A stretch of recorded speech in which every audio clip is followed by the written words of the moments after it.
ទីនេះពេលយកគួយខ្លាចណាស់តែបងប្រាប់ឯងថាម៉េចពួកគេចេញមកនៅពេលយប់ងឹតអញ្ចឹងហើយនៅពេលដែលថ្ងៃរះទើបពួកគេរលាយបានទៅវិញពួកគេស្អីខ្មោចមែនទេគេកុំនិយាយអញ្ចឹងនៅពេលយប់មើលជាប្រយ័ត្នមាត់ខ្លះផងចាមាត់ខ្ញុំប្រយ័ត្នស្រាប់ទៅហើយកុំភ្លេចយកកាហ្វេនំបារីមកសានៅគេផងប៉ន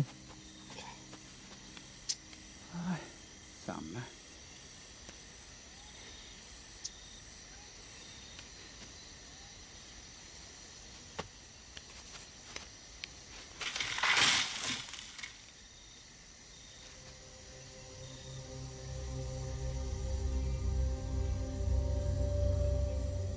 ណាគេ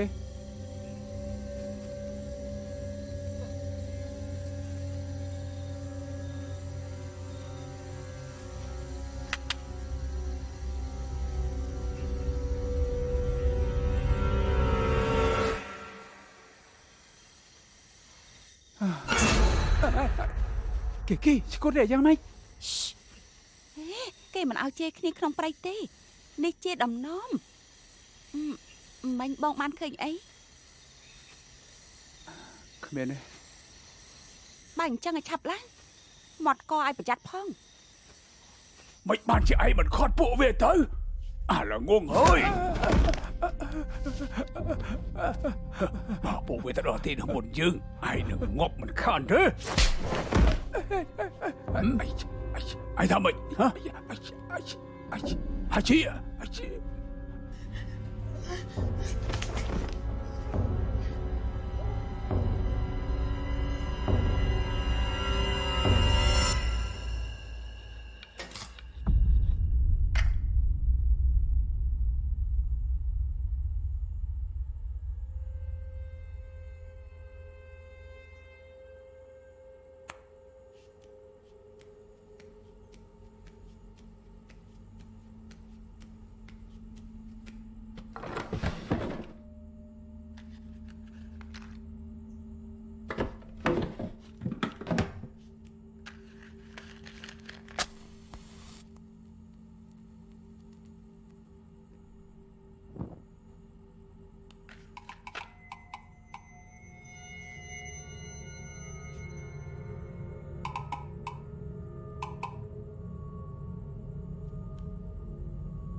ឯងនៅធ្វើអីខាងក្រោមគ្រែ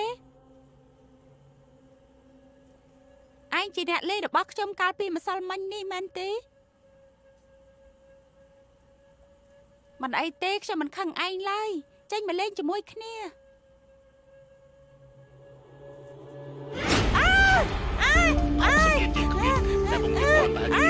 លេងដៃខ្ញុំលេងជួយផងតែ6,000ប្រហែលជាយើងមានលោកពិតជាមាន2000មែនទេបងប្អូនអត់ទ្វារទៅ